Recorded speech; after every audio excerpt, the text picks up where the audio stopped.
Kita bersatu hati di dalam doa. Ya Tuhan, satu kerinduan kami, terangilah hati kami yang gelap ini. Kiranya kami mau belajar kebenaran firman Tuhan, bukan kebenaran versi kami.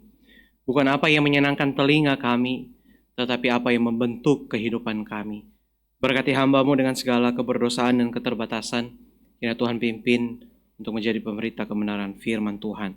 Ini doa kami Tuhan, demi Yesus Kristus Tuhan kami yang hidup, kami berdoa. Amin. Shalom Bapak Ibu. Shalom. Selamat pagi. Mari bersama-sama kita dalam minggu lain yang kedua ini sekali lagi merenungkan kebenaran firman Tuhan yang terambil di dalam Yohanes pasal yang ke-8.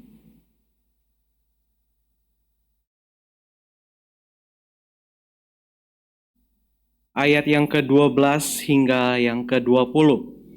Yohanes pasalnya yang ke-8, ayat yang ke-12 hingga yang ke-20.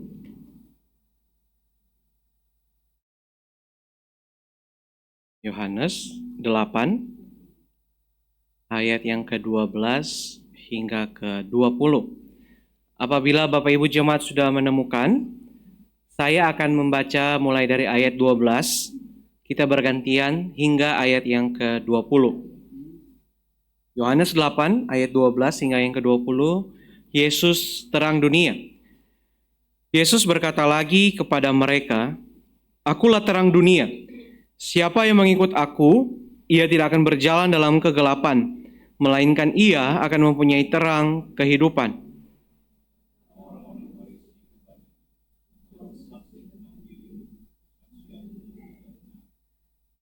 Kata Yesus kepada mereka, "Biarpun aku bersaksi tentang diriku sendiri, kesaksianku itu benar, sebab aku tahu dari mana aku datang dan kemana aku pergi. Namun, kamu tidak tahu dari mana aku datang dan kemana aku pergi.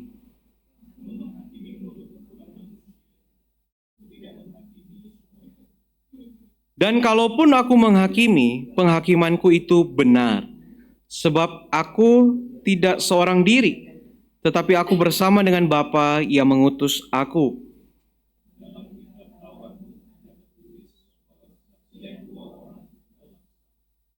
Akulah yang bersaksi tentang diriku sendiri, dan juga Bapa yang mengutus aku bersaksi tentang aku.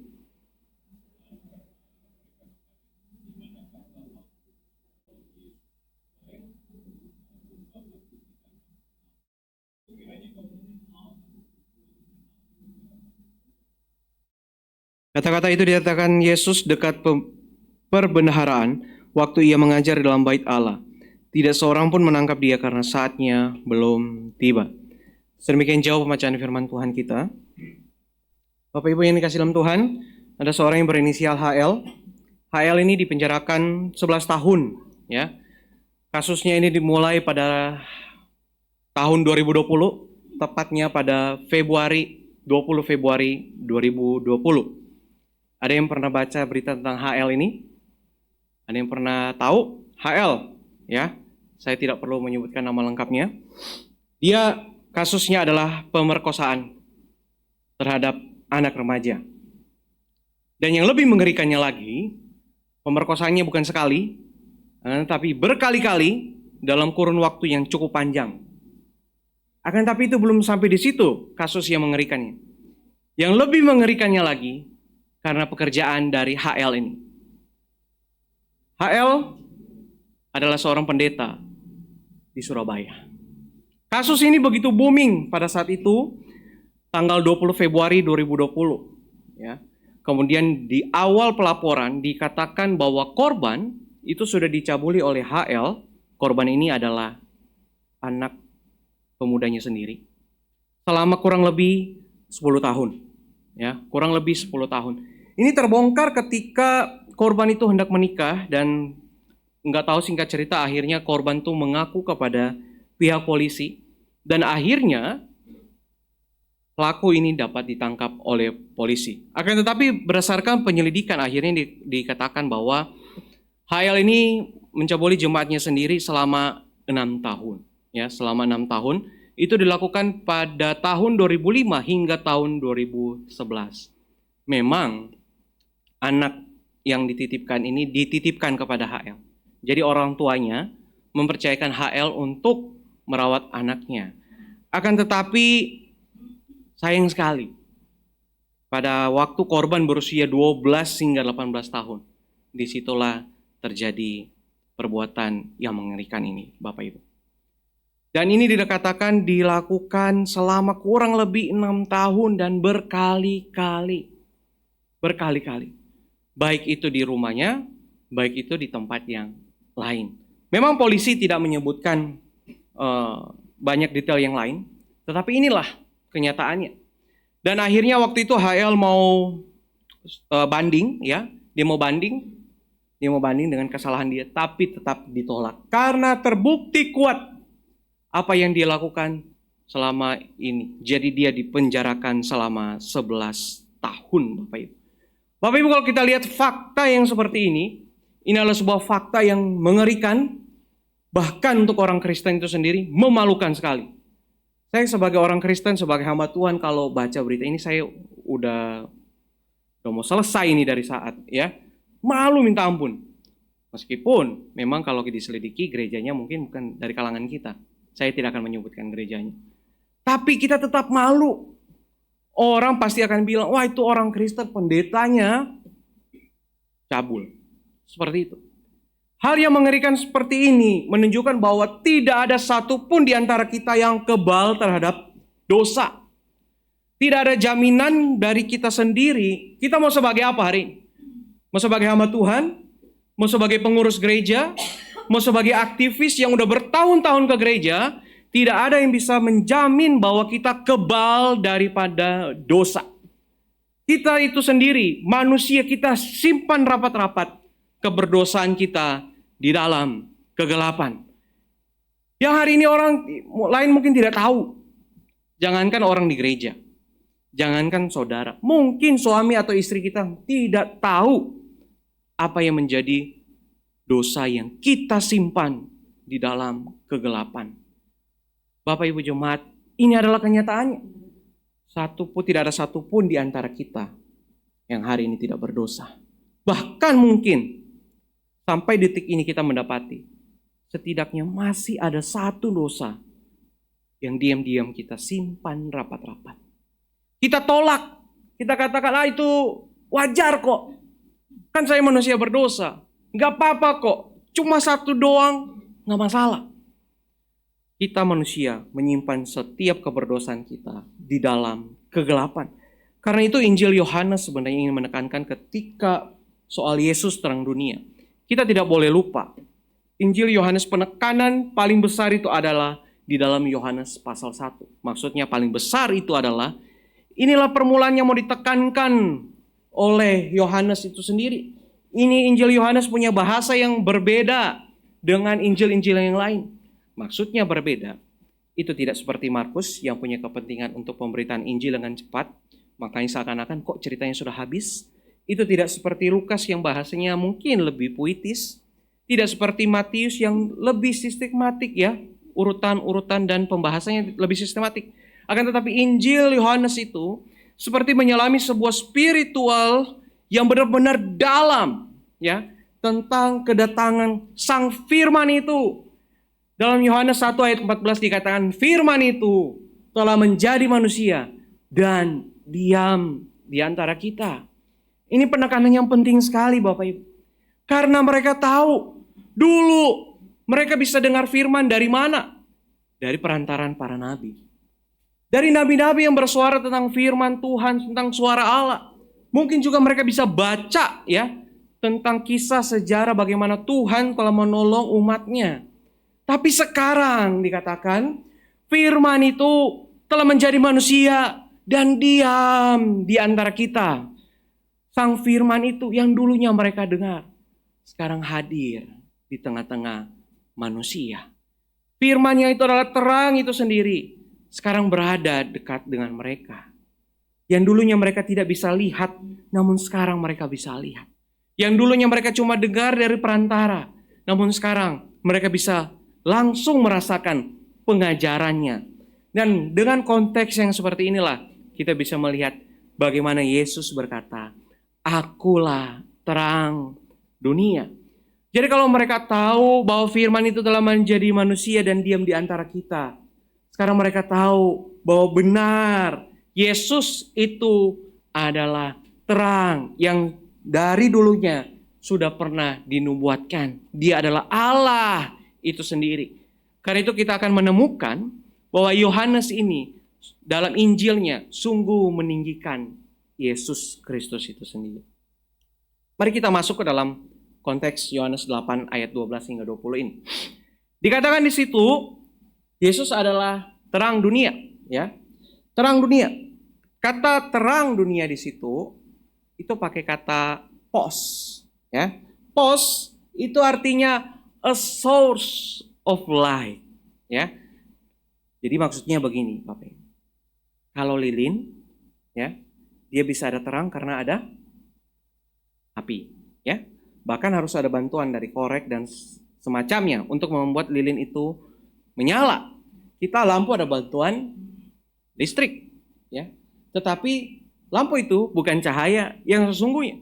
Namun di sini Yesus mengatakan, dialah cahaya itu, dialah terang itu. Nah, kalau kita adalah orang-orang pada saat itu, ketika kita mendengarkan Yesus berkata, "Akulah terang dunia," kita mau menyelami. Kita tuh orang ingat apa, ya? Saya ingin bertanya kepada Bapak Ibu. Pertanyaan sangat sederhana sekali. Tentang penciptaan. Matahari diciptakan hari keberapa? Keberapa? Matahari hari ke-4, ya. Benar-benar penerang itu hari ke-4. Matahari menghasilkan apa? Terang. Yang di hari pertama apa dong? Kan belum ada matahari. Ya, di hari pertama dikatakan apa? Jadilah hari pertama. Matahari belum ada. Ya kan? Terus kemudian di hari ke-4 dikatakan ada matahari dan benda-benda penerang yang lain. Kalau begitu pertanyaannya, yang hari pertama ini terang dari mana? Ya, hari pertama ini terang dari mana? Dari matahari atau dari mana? Nah, ini yang perlu kita lihat bahwa pada waktu di dalam Kejadian pasal 1 itu dikatakan bumi belum berbentuk dan kosong, ya. Saya sangat menyukai bahasa Inggrisnya itu adalah void. Void itu benar-benar kosong, emptiness. Bahkan dikatakan di tengah-tengah void itu ada chaos, ada kekacauan. Bukan hanya tidak beraturan, hanya betul-betul kacau, kegelapan, kekosongan. Jadi ketika dikatakan terang itu jadi, maka disitulah mulai adanya keberadaan Allah. Dimulainya keberadaan Allah yang berfirman, keberadaan Allah yang membentuk dunia dari yang kosong menjadi berisi. Yang darinya gelap, ya, darinya gelap menjadi terang. Yang darinya chaos mulai teratur. Jadi ketika dikatakan akulah terang dunia, ya, dan pada mulanya adalah terang, ini adalah sama-sama bagaimana menunjukkan kehadiran Allah pada waktu awal-awal, di mana bumi belum berbentuk dan kosong. Jadi kalau dibilang berfirman Allah jadilah terang, lalu terang itu jadi, sesungguhnya Allah yang menekankan ketika dia berada di tengah-tengah bumi ini, dia membentuk, dia menata dunia yang kacau ini. Bapak Ibu ini kasih Tuhan, terang Allah itu membawa keteraturan di dalam dunia kita. Ketika terang Allah itu jadi, maka barulah semua kisah-kisah penciptaan itu ditata dan diatur. Jadi kalau kita mau memaknai sesungguhnya tentang akulah terang dunia. Sesungguhnya ketika Yesus berkata akulah terang dunia, dia berkata bahwa akulah terang yang bisa menata kehidupanmu yang gelap. Akulah terang yang bisa menerangi hatimu yang chaos, yang gak beraturan, yang void, yang kosong itu. Akulah terang dunia. Hanya melalui Yesus saja. Ada satu disorder yang mengatakan hoarding disorder. Apakah Bapak Ibu pernah mendengar tentang hoarding disorder? Hoarding disorder ini adalah salah satu gangguan kesehatan mental yang membuat penderita ya gemar ya, garis bawahi kata gemar, mengumpulkan atau menimbun barang-barang bahkan yang tidak berguna sekalipun. Satu minggu ini kita belajar untuk apa? Untuk tidak membeli barang yang tidak diperlukan. Jadi, kalau Bapak Ibu mungkin menemukan suami, istri, keluarga, dikit-dikit beli, terus barangnya nggak berguna, bilang aja, lu kayaknya hoarding disorder nih, jangan-jangan ya. Hati-hati loh ya.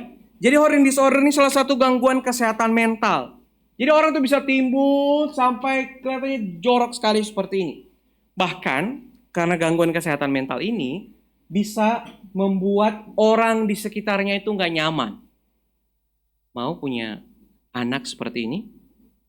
Waduh, ini emak-emak kalau lihat anaknya model seperti ini nggak tahu dan nasibnya seperti apa ya.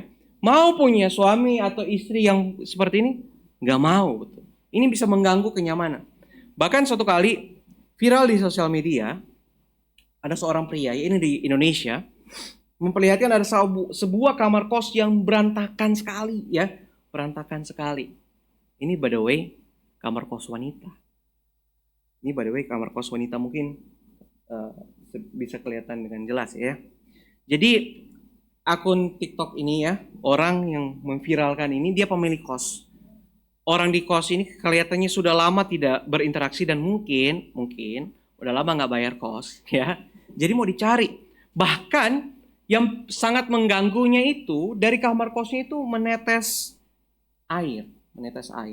Nah, sehingga akhirnya pemilik kos itu pun cek. Dan apa yang terjadi? Dia menemukan sebuah kamar kos yang begitu jorok sekali. Hoarding disorder. Kenapa ini menjadi disorder?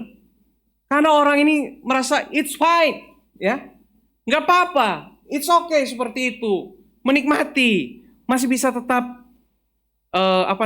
tidur, masih bisa makan mungkin ya di tempat yang seperti ini nggak apa-apa lah, nggak ada bau, nggak ada lalat, nggak ada tikus, nggak masalah, bisa. Orang itu merasa nyaman tinggal di tempat yang seperti ini. Menurut Bapak Ibu ini normal kalau bilang nyaman? Nggak normal. Saya suatu kali punya pengalaman seperti ini. Pada waktu itu belasan tahun yang lalu ya, mungkin beberapa tahun yang lalu, itu kota Manado dilanda banjir besar. Dilanda banjir besar ya, banyak rumah terendam. Di bagian saya enggak. Jadi di tempat saya itu kami turun untuk ikut membantu ya pada waktu banjir surut. Kami gereja turun membantu untuk membersihkan. Suatu kali di jalan itu saya lihat itu kan penuh sampah ya, bekas dari banjir itu di mana-mana penuh sampah, baunya minta ampun. Terus di tengah-tengah sampah-sampah itu ada orang-orang juga yang lagi membersihkan, tapi mereka lagi istirahat.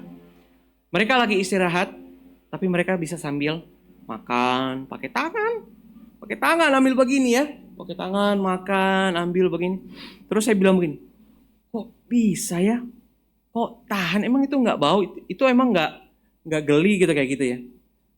Kenyataannya pada waktu kami bersih-bersih, akhirnya lapar, terus bisa menemukan makanan. Berikutnya, kami adalah orang yang sama, ya.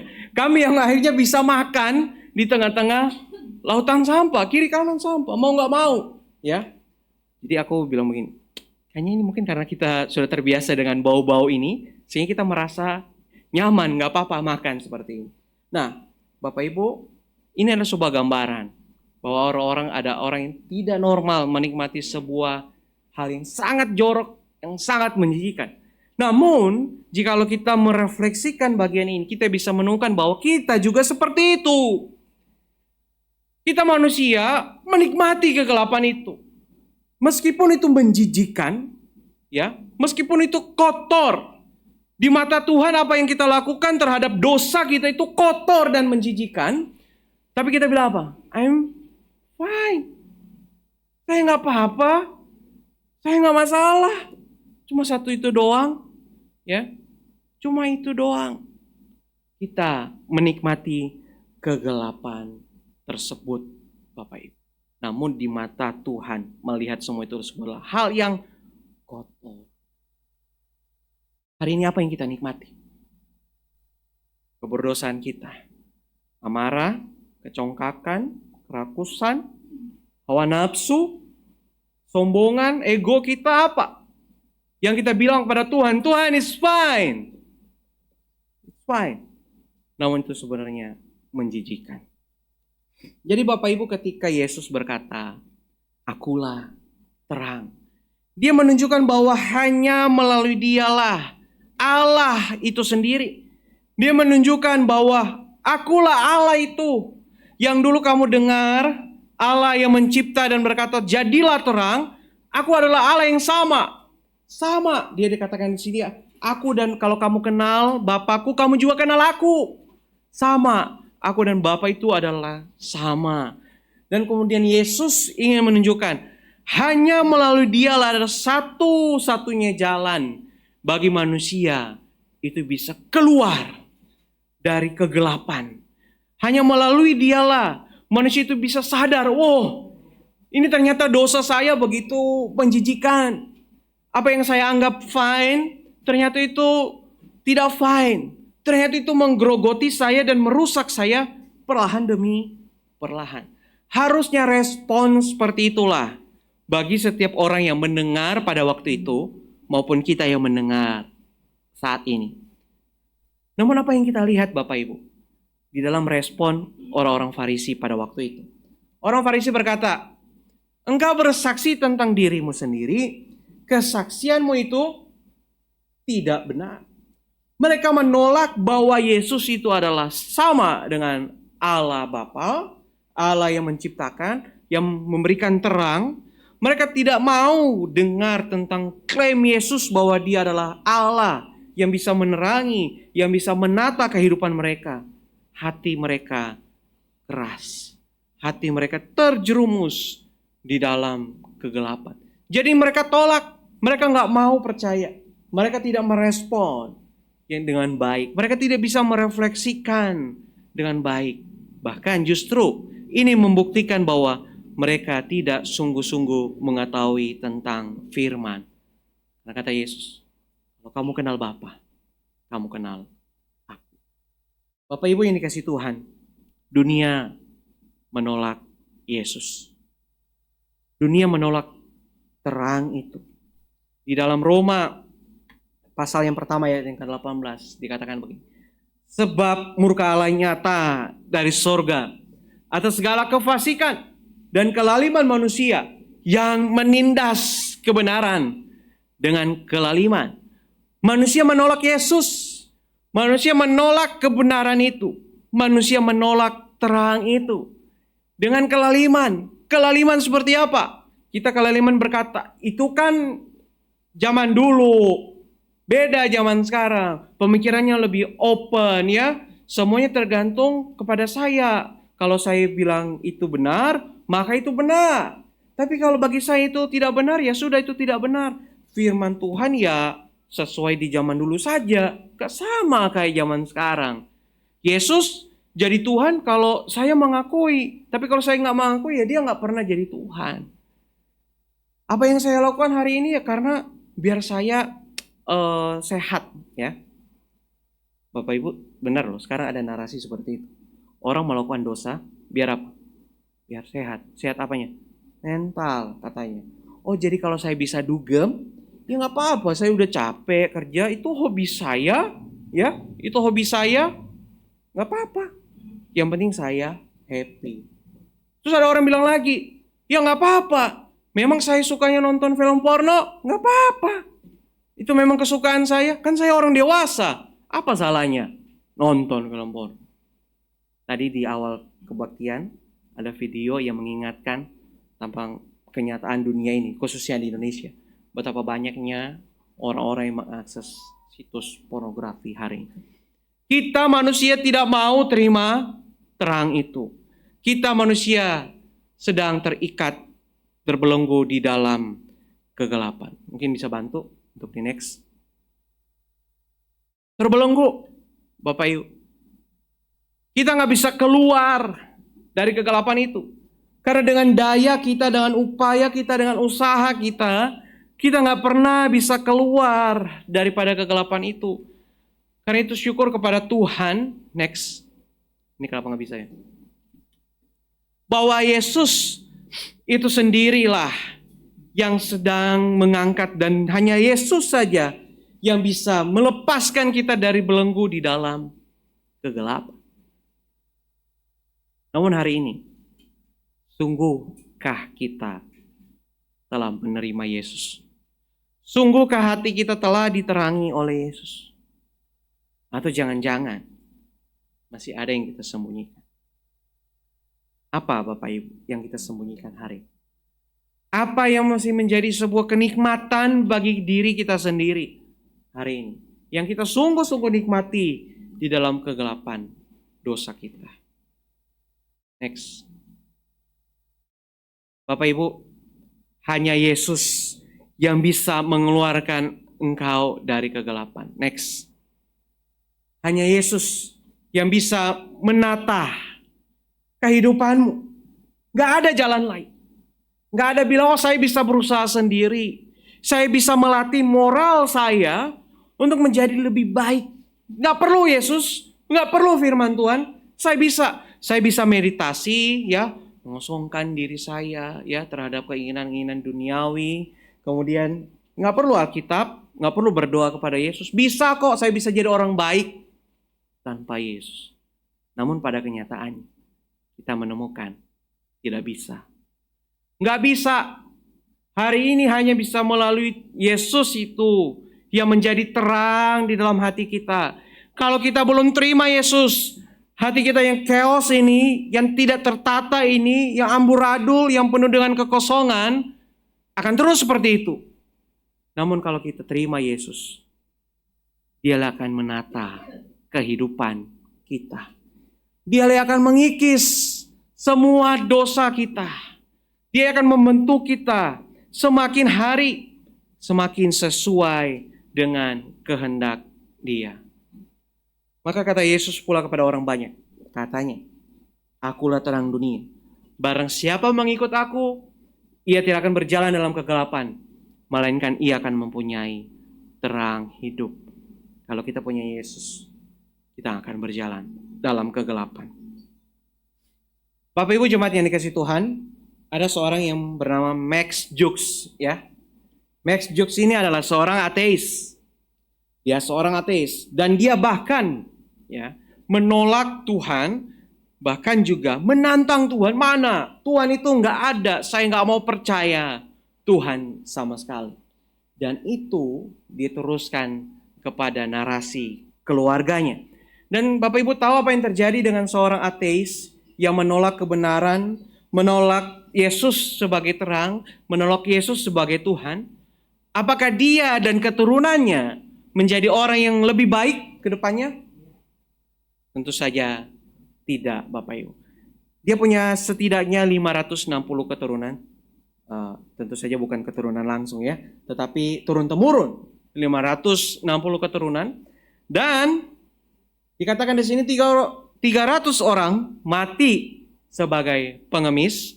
Kemudian 150 orang diantaranya menjadi penjahat. Kemudian 7 orang diantaranya adalah pembunuh. Dan 100 orang diantaranya terkenal sebagai pemabuk. Dan lebih dari setengah keturunannya yang perempuan adalah pelacur. Dan keturunan dari Max Jukes ini pada masa itu merugikan pemerintahan Amerika dengan nilai hampir sekitar 1.025.000 US dolar. Inilah kenyataannya. Inilah seorang yang mau, ya, menolak Tuhan, bilang katanya ateis, nggak perlu Yesus. Yesus itu nggak ada dan nggak mau percaya. Dan di zaman yang sama ada orang yang berbeda. Dia bukan seorang ateis, Namun dia adalah seorang yang benar-benar cinta Tuhan sungguh-sungguh. Dan itu dia teruskan kepada kehidupannya, kepada keluarganya dan keturunannya. Di zaman yang sama, ada seorang yang bernama Jonathan Edward. Jonathan Edward dari 1394 keturunannya, 295 orang lulus kuliah. Mungkin kalau kita sekarang bilang, ini biasa lulus kuliah ya. Dulu itu susah loh, bener. Mau dapat pendidikan yang tinggi itu susah. Kemudian 13 orang diantaranya menjadi rektor. 3 orang dipilih sebagai senator Amerika. 3 orang sebagai gubernur negara bagian. Dan 30 orang menjadi hakim. 100 orang menjadi pengacara. 100 orang menjadi misionaris, pengkhotbah, dan penulis terkenal. 80 orang bekerja di kantor pemerintahan. 75 orang menjadi perwira angkatan bersenjata. 65 orang menjadi profesor. 3 orang menjadi wali kota di kota besar. 1 orang menjadi pengawas keuangan di Departemen Keuangan Pemerintah. Dan 1 orang menjadi wakil presiden Amerika Serikat. Ada yang tahu nama wakil presiden itu? Aaron Burr. Luar biasa kan? Perbedaan yang sangat-sangat signifikan. Di tahun yang sama, di zaman yang sama, tapi dengan respon orang yang berbeda. Ada seorang ateis dan semua keluarganya menjadi seperti itu yang kita lihat. Akan tetapi seorang yang cinta Tuhan sungguh-sungguh, dia meneruskan itu kepada keluarga dan keturunannya. Kita lihat hasil yang diberikan oleh Tuhan seperti apa. Tuhan sungguh-sungguh menata kehidupan umat Tuhan yang mencintai dia dengan sungguh-sungguh. Hari ini kadang-kadang kita selalu bilang, akan yang bisa mengubah hati manusia Tuhan. Jadi semua serahkan kepada Tuhan. Dan kita melupakan peran kita sebagai orang tua mungkin, sebagai saudara seiman mungkin, untuk memberitahukan bahwa Yesus adalah terang dunia yang bisa menerangi hati. Nah, Bapak Ibu, ini adalah perbedaan keturunan dari Max Jukes dan Jonathan Edward. Hari ini izinkan saya bertanya, bagaimana dengan engkau dan keluarga? Bagaimana kondisi engkau hari ini? Apakah engkau sudah sungguh diterangi oleh firman-Nya? Hatimu ini sudah sungguh ditata, ya, ditata, diatur oleh Yesus itu sendiri. Dan bagaimana dengan keluargamu? Apakah engkau dan keluargamu sudah diterangi oleh Dia? Bapak Ibu jemaat yang dikasihi Tuhan, jika hari ini kita menemukan anak-anak kita bermasalah, ya, bermasalah, jangan cepat-cepat menghakiminya. Mari introspeksi apa yang kita lakukan sampai anak kita menjadi seperti itu. Jangan-jangan kita punya andil di dalamnya. Andil dari mana? Coba refleksi kembali dari awal sebelum Bapak Ibu menikah.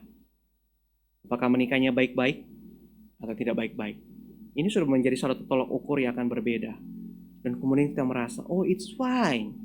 Dan itu akan terjadi terus-menerus di dalam keturunan kita. Mungkin pada waktu kita mendidik anak-anak kita mungkin sering berkata, bodoh, anak gak tahu diuntung, anak gak ada guna, lebih baik anak orang lain. Saya menyesal punya anak seperti kamu. Mungkin ada tindakan-tindakan kita yang kasar, memukul, kita cuek, ya, kita memaki-maki, banyak hal. Sehingga hari ini anak Anda dewasa dan dia menjadi pemberontak di dalam keluarga. Bapak Ibu, jangan-jangan kita juga sering bertikai dan dilihat oleh anak kita sendiri. Apa yang kita lakukan di dalam keluarga kita? Jangan-jangan kita gak pernah cerita tentang firman itu. Kita gak pernah memberikan apa yang sudah Tuhan lakukan dalam kehidupan kita. Kita gak pernah cerita bagaimana Tuhan mengubahkan hati kita yang gelap menjadi terang. Ini kesalahan terbesar dalam keluarga. Ketika tidak mengalami Injil dan tidak mau memberitakan tentang Injil kepada anggota keluarga kita. Ini kesalahan terbesar Bapak Ibu. Kesalahan terbesar yang menganggap bahwa itu adalah tugas gereja, bukan tugas saya sebagai orang tua. Anak-anak, hari ini engkau melihat kondisi orang tuamu seperti apa? Apa yang bisa engkau lakukan? Berdoalah bagi mereka. Kalau hari ini engkau melihat orang tuamu yang error, dan di dalam anugerah Tuhan, engkau dibentuk oleh Tuhan, berdoalah buat orang tuamu. Bapak Ibu jemaat yang dikasih Tuhan, Yesus berkata, akulah terang dunia. Akulah yang bisa menata kehidupanmu yang terbelenggu di dalam kegelapan. Kamu yang hancur itu bisa dibentuk oleh Tuhan. Akulah yang bisa menuntun keluargamu di dalam terang Injil itu. Dan nanti engkau akan lihat hasilnya seperti apa. Bagaimana dengan kita dan keluarga kita. Semoga Tuhan hadir di tengah-tengah keluarga kita. Semoga Dia telah menerangi hati setiap kita dan keluarga kita. Amin. Mari kita berdoa. Ya Tuhan kami hanya bisa memohon belas kasih Tuhan untuk boleh menerangi baik hati kami maupun anggota keluarga kami ya Tuhan. Tuhan tolong hati kami yang gelap ini, agar kami mau menerima Engkau, agar kami mau sungguh-sungguh dibentuk, ditata, sesuai dengan kehendak, sesuai dengan rupa Kristus itu sendiri. Terima kasih Tuhan. Dalam nama Tuhan kami Yesus Kristus kami berdoa. Amin.